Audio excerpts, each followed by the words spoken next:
Well, I think it is about that time. I think we will go ahead and get started. So I'd like to welcome everybody to this webinar. Thanks everybody for taking a little bit of time out of your busy schedule to collaborate here and talk about how to write more positive and credible headlines with data. So my name is John Gatta. I have multiple roles in sort of the analytics and data science space. I am a professor at Northwestern University. I've been a professor there for about 15, probably over 15 years at this point.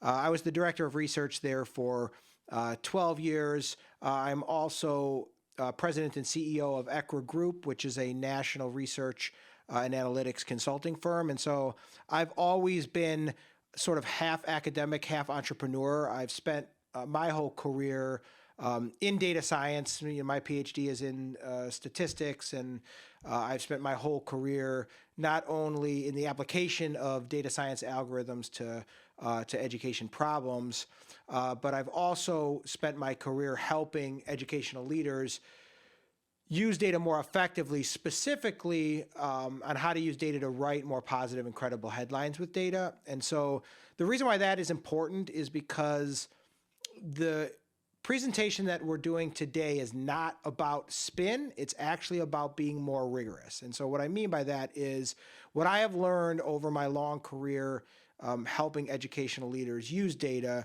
is that if you can be a little bit more rigorous, a little bit more scientific and evidence-based, the byproduct of that are more positive messages. So we actually accomplish two things at the same time. You're more rigorous, you're more credible, and the byproduct is you're more positive. What I have found is it's always the oversimplified, superficial way to look at data that more often than not leads to more negative messages than positive messages. And so the idea here is how do we teach you, in this 30 or 40 minute presentation that I'm going to do here on how to think about using data under a different framework that's going to help you be more rigorous and help you be more positive at the same time. And so that's what we're here to do. I'm going to speak for roughly 20 to 30 minutes in terms of the didactic part of the presentation, and then the balance of the time will be left for questions and answers for as long as people want to stick around. This is a repeat presentation of what I just gave at the National Conference of Education out at AASA. And so it was well received out at AASA, and people wanted to know if I would do a repeat webinar so they could bring cabinet members or other people that weren't able to be at that presentation. So if you were out at the AASA presentation and saw that, this is a repeat. So we are also AASA partners. ECRA Group has been a longstanding partner of AASA, and the reason I say that is there is an adaptive cohort offered through AASA to take the ideas that are presented here today and go much deeper, right, and go through a more disciplined process. So if you are a Learning 2025 member of that network, you can be part of this at no charge. So it's something to think about if you like what was presented here today. If you're not a Learning 2025 partner of AASA, you can still be part of the cohort. And so I'll end with some ways that you could learn more about how to be part of that if you like the ideas that were discussed here today. So with that, I'm going to go ahead and get started, and hopefully, everybody learns a couple of things. We have a great conversation at the end here. So we're going to start with this idea of strategic indicators. And we're going to start with this idea of if you're going to effectively communicate information, right? If you're going to effectively use data to be more credible and more positive in your communications, you have to start with measuring and communicating what matters. I mean, this seems obvious, but sometimes we lose sight of this, right? And so the idea here is all of you have some version of a vision or a strategic plan or a portrait of a graduate, something within the district that represents the vision of what you're trying to create, right? And represents where you're going as a school district and represents what you value, right? And sort of the foundational mission of the organization. And so that vision gets operationalized into strategic indicators, which is really going to be the focus of today. that ultimately drives your strategy, right? But the purpose of today is when you think about your vision and what you're trying to create, right? How do you operationalize that into a set of what we call strategic indicators? You may also refer to them as key performance indicators. We use that term synonymously, but we do like the term strategic indicator because it reminds us that we should stay connected to ultimately the vision of what we're trying to create, right? And so that's really going to be the focus of today. In the larger landscape, though, the strategic indicators represent sort of the impact and outcome of the system, and the strategy represents all the things you do, right, to impact that. But today's focus is how do we measure system performance in a more rigorous way that's also more positive. And so that's what we're going to get started with. So I do work in other sectors, particularly I do a lot of work in the healthcare sector as well. But I think it's always a good idea when we start this conversation to transition our mental models outside of education just as a starting point, and then we're going to come right back to the education landscape and all the most of the examples I'm going to get are education, but I deliberately use some out of sector examples. And so here's some sample strategic indicators from other sectors. And when you see these, right, they have a couple of characteristics. So the first thing is, like, think about an airline, right? What's one of the things that they just monitor repeatedly? Percent of on-time arrivals, right? This is such a simple metric, right? It's very intuitive, but it is tightly tied to the mission of the airline, right? I mean, if you're an airline, you're not going to be in business long unless you can get people from point A to point B safely and reliably, right? You're not going to find a airline executive that doesn't know this number. Everybody knows this number if you work for an airline, right? It's so fundamental, right? And so that's why it's a strategic indicator. The organization cannot accomplish its strategic mission, right, without knowing what that number is and without making sure that number is within the guidelines that they want it to be, right? So it's a great example of a strategic indicator that is just fundamental to running an airline.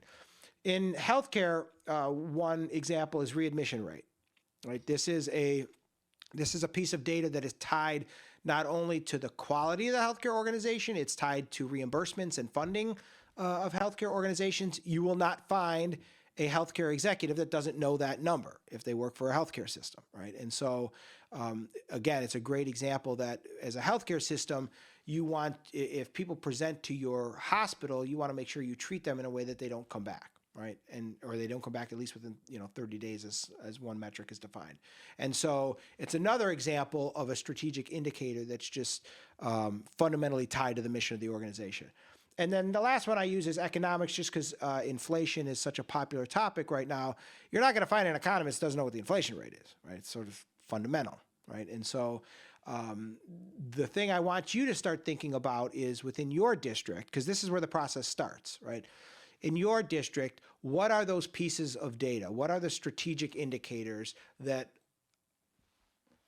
reflect what you're trying to create as a school district that are tightly tied to the mission and vision of your organization? Now, if you don't know where to start with this, right, you should be starting by saying, well, what's in our strategic plan? That's a great place to start. Or what does our portrait of a graduate say? Or what are our board goals, right? Some version of board goals, strategic plan, or portrait of a graduate is probably a good place at least to start.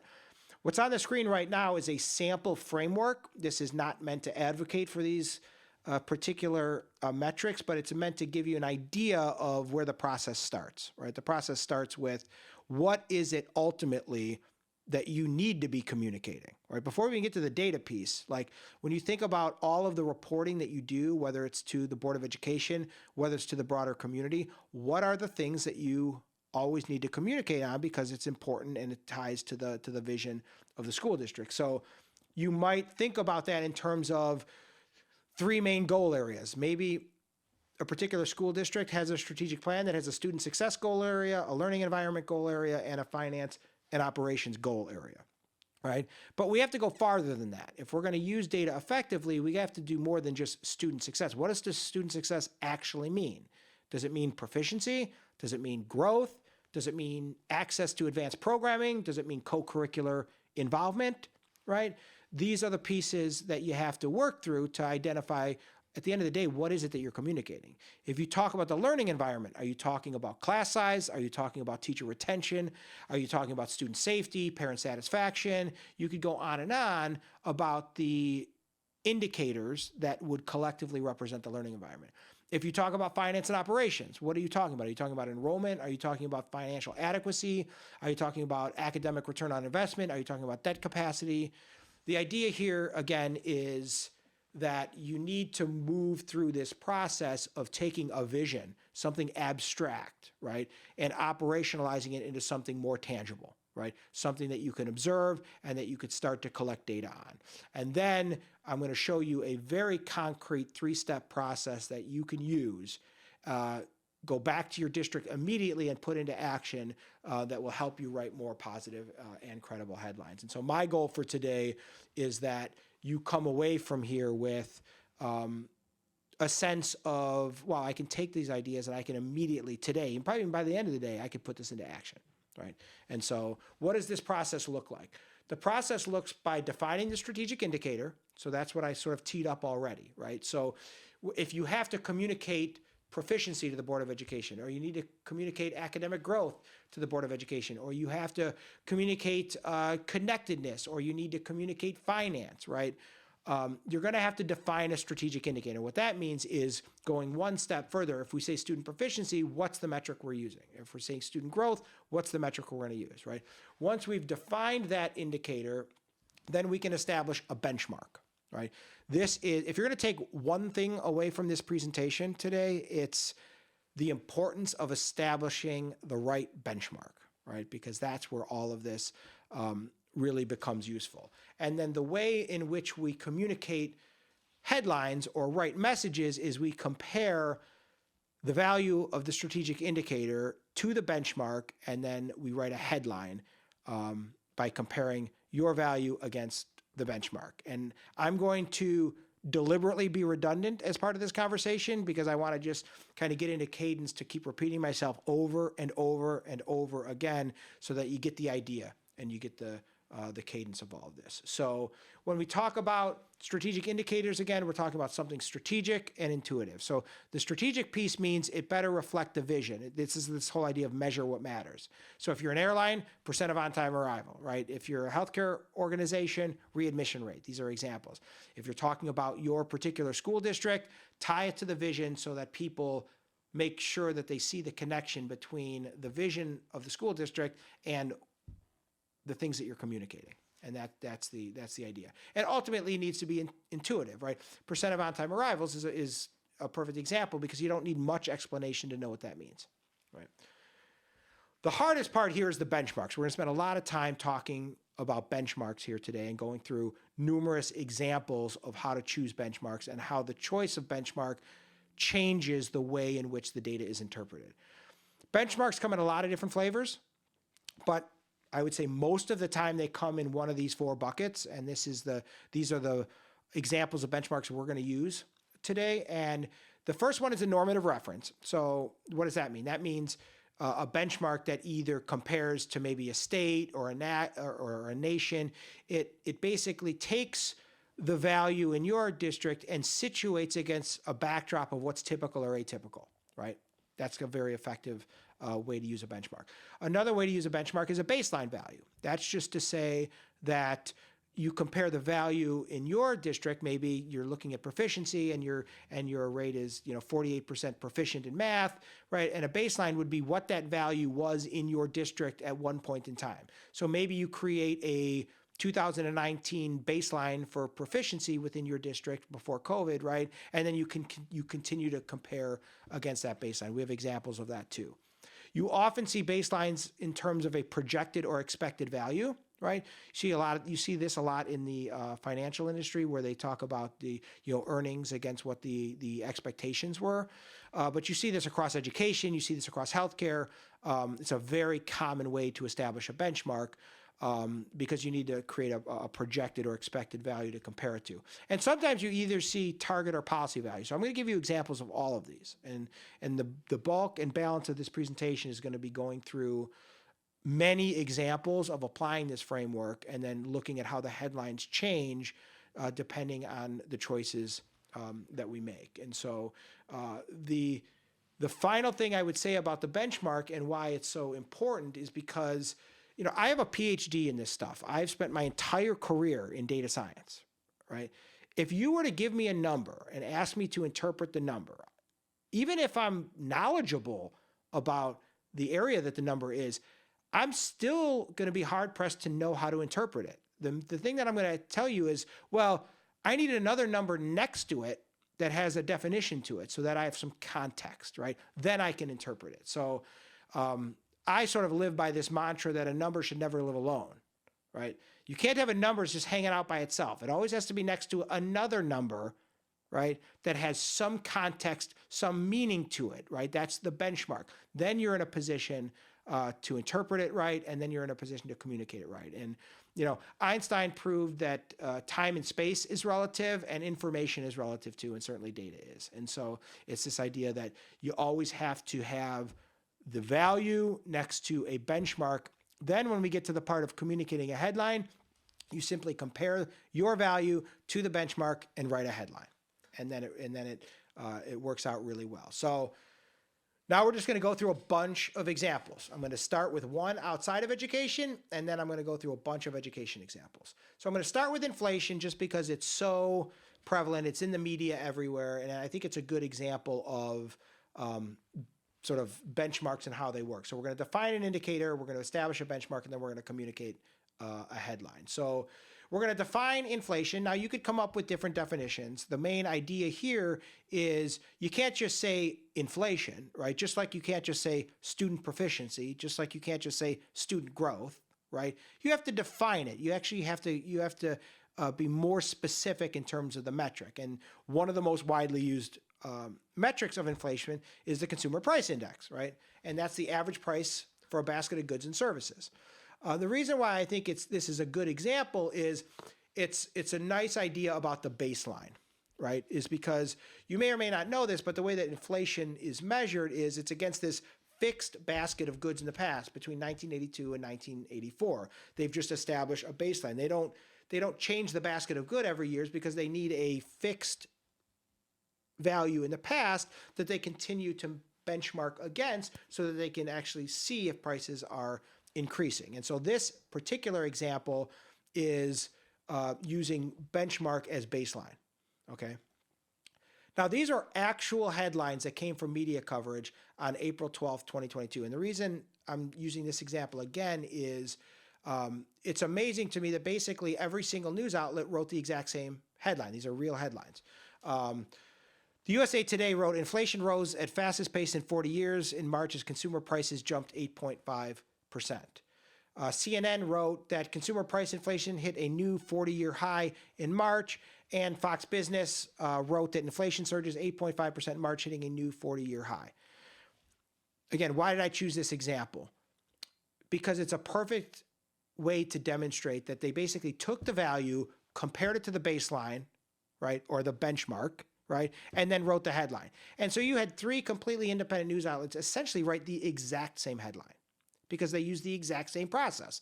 They took the value, they compared it to the benchmark, and they wrote a headline, okay? And so that's exactly what we're going to do now, but with education-related data elements.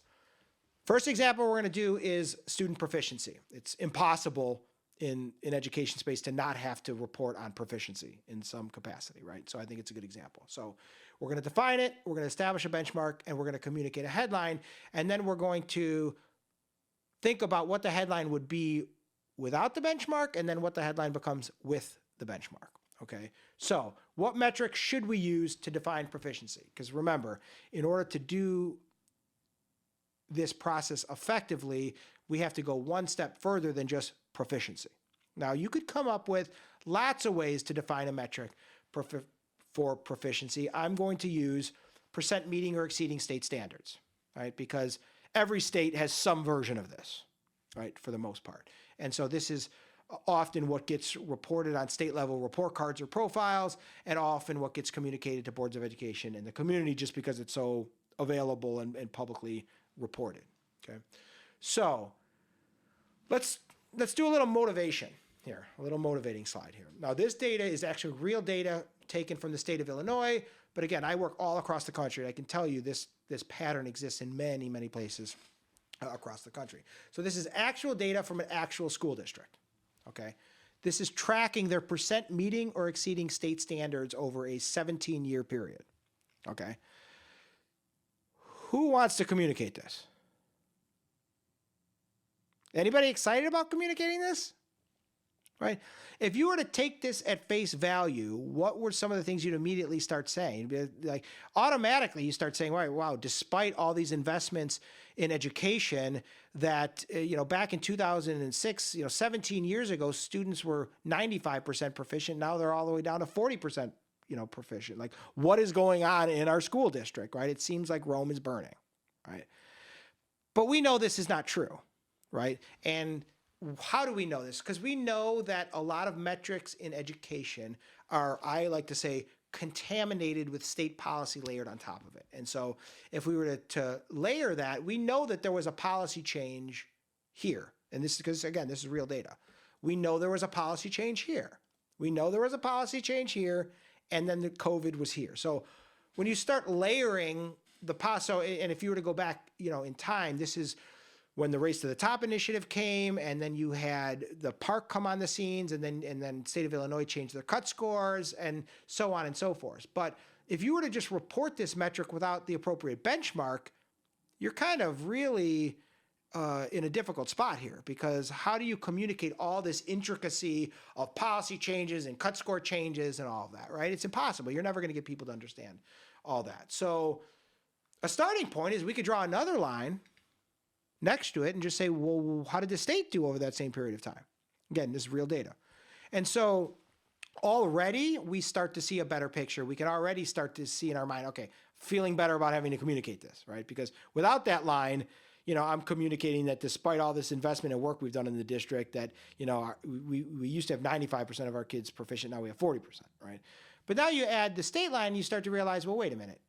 The state followed the exact same pattern. So there must be something going on here. Right. And so this is a perfect example of establishing a benchmark, right, in the term of a normative reference. We're taking the value of the school district and comparing it to a state average. But remember I said the other thing that you want to make sure is that you choose metrics that are intuitive, right, that people instinctively just understand. And so what I'm going to do here, again, this is all real data. I'm not making any of this up. So instead of reporting the value against the average state value, we're just going to convert the actual value of the school district, which is 48% students meeting or exceeding Illinois standards, right? But we're going to use the benchmark to convert it to a percentile, right? Turns out that in the state of Illinois, if you are 48%, if 48% of your students meet or exceed learning standards, you're at the 90th percentile. Okay. Think about how the headline changes. The headline, if you were to not introduce the benchmark, reads something like, latest test results reveal less than half of district students are at grade level in math. Now, we know that that's not true. We know that, we know that proficiency rates definitely don't, shouldn't be interpreted as whether you're at grade level or not. But we also know that that 48% doesn't represent really what the board or community might think it represents. Now, if I introduce the benchmark, and again, all I've done here, I haven't changed the data, same exact data, all I've done is introduce a benchmark and convert it to something that is more contextualized, right? More empirical and more intuitive, right? And by doing so, now my headline for the exact same data becomes district's mathematics performance is in the top 10% of the state for the 17th consecutive year based on latest test results. So as a school administrator, do you want to communicate that 48% of your kids are proficient, or do you want to communicate that you're in the 90th percentile? Right? Perfect example of just simply introducing a benchmark makes it more credible, makes it more defensible, right? I would much rather defend the 90th percentile than that 48% right? Because I know what that 90% means. It's anchored to empirical distributions, right? But it's a more intuitive metric too. People instinctively understand percentiles. They know what they mean, right? And so I think it's a really good example again of how to use this. So now let's use a example for student growth. Okay. Same exact thing. We're going to define a strategic indicator. We're going to establish a benchmark, and then we're going to communicate the headline. And so, if you're not communicating proficiency, the thing that's probably queued up on deck right next to it is student growth, right? Because that's, pretty much the two most common, I think, student outcome frameworks that are often communicated across the nation as it relates to student learning. So let's do the same process again here. So what metric are we going to use for student growth? There's a lot of them, right? I mean, if you think about student growth, you could report it as an effect size. You could report it as % of students meeting or exceeding your growth projection. You could use average or median growth percentile, % of students showing expected or higher than expected growth. I'm going to use this example to demonstrate two different things, right? One is the use of a benchmark, right? But I also want to use this example as a demonstration of your choice of metric really matters, right? And even though you could choose any one of those four that are listed and you're still talking about student growth, right? Your choice of which metric to use will have a large implication on how it's interpreted and what it actually means in terms of in the context of your school district. And so how many of you, just kind of like, I don't know if we could do some kind of feedback with, but how many of you in your district, when you use growth, academic growth, you use some version of the percentage of students that met or exceeded their growth projection or their growth goal, or the % of students that met growth, right? A lot of you probably, right? So let me give you a reason why maybe you should consider using something else, okay? How many, and you can write your answers in the chat, I'll kind of look at this too. This kind of helps me gauge the engagement level out there. How many of you know how many students across the nation meet their growth projection? So if you're a MAP district, iReady, Renaissance Learning, it doesn't matter, right? How many because it's all the same number everywhere. How many students meet their growth projection nationally? What percentage? Anybody have any idea?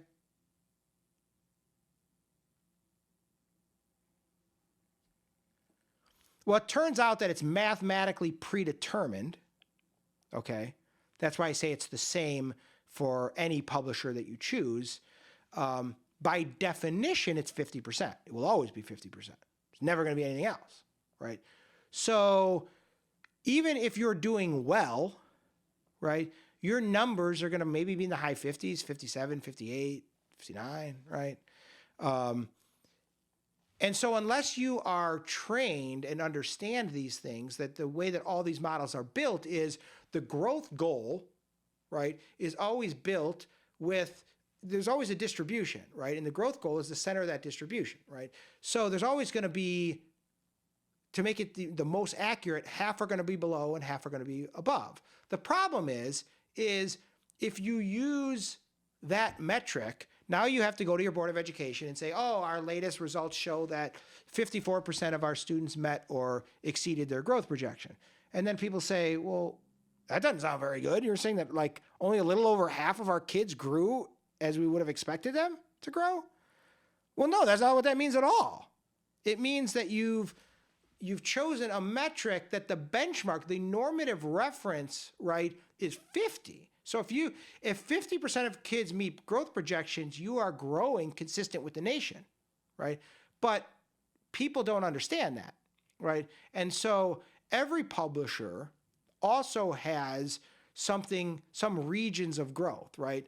Is you may want to consider not using the projection as the reference point, but these categories of higher than expected growth, expected, or lower than expected growth. Why is that? Because the growth goal is set where there's maximum variation, right? And so it turns out, right, this is real data from a real publisher. I'm not making any of this up. If 56% of students meet or exceed their growth projections, okay, would you want to communicate this, or would you rather communicate 90% of students met or outpaced the nation in academic growth? This is the exact same data. There's no different data here. It's the exact same students with the exact same results from the exact same test. The only thing that changed here is our choice of metric, right? If you communicate 56% of students met or exceeded their growth projection, I have to imagine a lot of questions start to get asked, right? If you communicate 90% of your students met or outpaced the nation in growth, those are the same statement. Those are equivalent statements. But the choice of metric and the choice of benchmark makes the second one more defensible, more credible, and more positive. And that's, again, the idea of what we're trying to do here. Now let's look at academic return on investment. As the pandemic has receded and there's been lots of investments in growth recovery, school boards across and state departments are starting to ask the question, like, how do we know it's working, right? Like, how do we do that? So some of you in some capacity have probably already had to deal with this conversation of where did we spend our money and how do we know the impact that it had, okay? The same process can be applied to that to make sure that you're choosing wisely how to define that, the benchmark to use, and ultimately the headline to communicate. And so when we think about the metric for academic ROI, right, it's always defined as this sort of difference between what results did we get with the program against what results would we have gotten without the program. So this is the example of benchmark as projection. Remember I said, so we've dealt with a normative example, we've dealt with a baseline example. This is the idea of choosing a benchmark as a projected value, okay? So if we're going to evaluate the impact of a program and we're going to communicate it accurately, we have to have a concept of a benchmark that makes sense, right? And so in the context of program evaluation, you need a benchmark that represents in some capacity a control group, right? If you're going to communicate it properly, right? It's all like, how do you know, how does the healthcare organization know whether drug A is better than drug B to reduce blood pressure, right? Well, they give sort of a random sample to A, a random sample of B, and then they might even give a random sample to a control group, right? And then they look at the results, right? But they have a value to compare the results to called the control group, right? It's the same idea as in education. If you're going to do program evaluation, you have to establish some construct of the control. Otherwise, you have no idea how to interpret it or to communicate it. And so using benchmark as projection is a great way to do that, because now you have, for every single kid that participated in the program, you have their actual achievement, but then you also have their projected achievement that would have happened without the program. If you do that, then you can use well-established thresholds around effect sizes. So all I'm doing here is basically just pulling well-established thresholds that exist in the educational literature around what would be considered positive ROI, sort of potential or negative ROI. And if I do that, then I can link the sort of financial allocation to the effect size of the program. And now I can communicate things much more clearly, right? Because without the benchmark, the headline might read, district spends $135,000 on instructional coaching, right? With the benchmark, investment in instructional coaches is having a significant and positive impact on student growth. What did we do here? All we did was introduce a benchmark. We introduced the right benchmark for the right scenario, and then we could communicate something that was much more credible, much more positive. Another example of return on investment is, this is just taking sort of data that's in your state report cards. This is now going back to maybe using benchmark as a normative reference. So all of you have some version of how much you're spending per pupil, and then all of you have the same version of that in proficiency, right? So if you stay on the raw metrics, your headline's not going to read that well, right? But again, if you convert it to percentiles, it's going to be a lot different, right? Because up here, it's despite spending $12,000 dollars per kid, we only 41% of our students are proficient in math, versus spending at the 18th percentile and performing at the 83rd percentile. So the headlines become, despite spending nearly $12,000 per student, only 41% of students are grade level in math. Same exact data, introduce the right benchmark, the right metric, and now it's, despite District A being in the bottom 20% for spending, they're in the top 20% for math proficiency. I mean, these headlines fundamentally change from being very negative to very positive, but I hope you're realizing here, in that conversion from negative to positive, things became much more rigorous, much more scientific, much more credible, much more defensible. Again, as a PhD statistician, I would much rather defend the second statement in every part of this presentation than the first statement. And the second statement is a heck of a lot more positive. So let's practice a little bit here, and then I'll open it up for questions. I have closing comments, and then we'll have another, we'll have probably about 15 minutes or so for Q&A. So I want to do something totally different, because sometimes data in schools is more qualitative in a sense. It's not a number. So consider, for example, that your school district was fortunate enough and you received the Blue Ribbon Award. How are you going to communicate this to your board and your community? Use the same techniques I've given you, right? How would you begin to communicate this?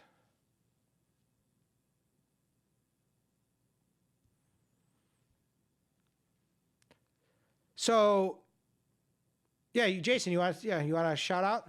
I mean, I think you could maybe compare the number of blue ribbon schools in the state or your county or in your region to kind of like display how it's unique. Yeah, that's great. So the first thing I hope already that you got out of this presentation is, the minute you have to communicate a piece of data or some piece of information, your brain should be going, what's the benchmark? Because if I said one thing, right, to take away from this is you have to introduce a benchmark. And you did by saying, let's make a comparison. You introduced, you may not have realized it, but you introduced a normative benchmark by saying, let's find out how many other school districts, right, actually received this award, right?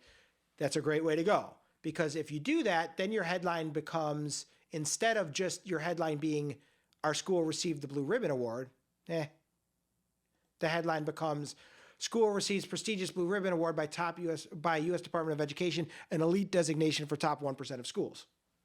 How do we get here? All we did is introduce a benchmark, a normative reference that gives context, right? It gives some grounding in empirical data to know how common or uncommon this is. Let's do another one. This is the hardest one. I will tell you, this one is now the hardest one we've done. So headline one is, the district's average class size is 22. Let's say you have to communicate class size to your board or community, or there's a whole conversation going on around your budget and people are trying to determine like what's an appropriate class size, so on and so forth, right? So how can we introduce a benchmark to make that statement more credible and more positive?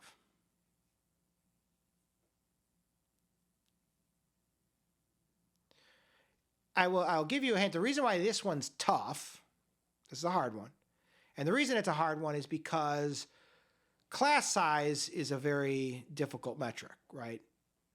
If it gets too large, we're not doing well by kids. If it gets too small, we're spending way too much money, right? So how do we introduce a benchmark in a way that communicates what class size is and ultimately the balancing act that school districts need to engage in?